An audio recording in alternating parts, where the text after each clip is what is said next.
And so where are we now with these proteins? What can we see?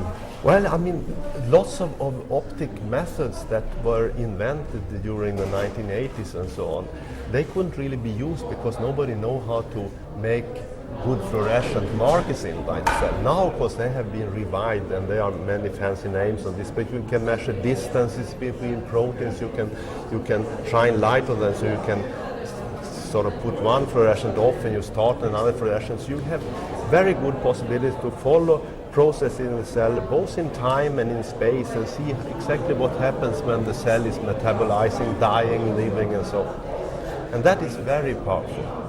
So what's happened is we've moved over 40 years from someone who's looking at a very basic curiosity, like how do jellyfish glow, exactly, to a biomedical revolution and right, even a Nobel Prize. And of course nobody could have said that earlier, but now it's a very good tool.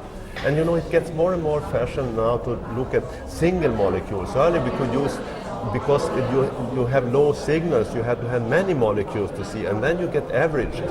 But now when you can label your favorite protein within fluorescent protein, you can study one molecule at a time, and then you can really understand how an enzyme works, and you don't just see the mean of 100 enzymes, you see exactly what happens, how it comes up and goes down, and how genes are put on and off and things like this. And you can see how things work normally, but also how things work in disease, for example. Yeah, sure. And then you can compare disease and, you know, different metabolic states and when the cell divides and all these sort of things. You can see in one single molecule, what does this molecule do?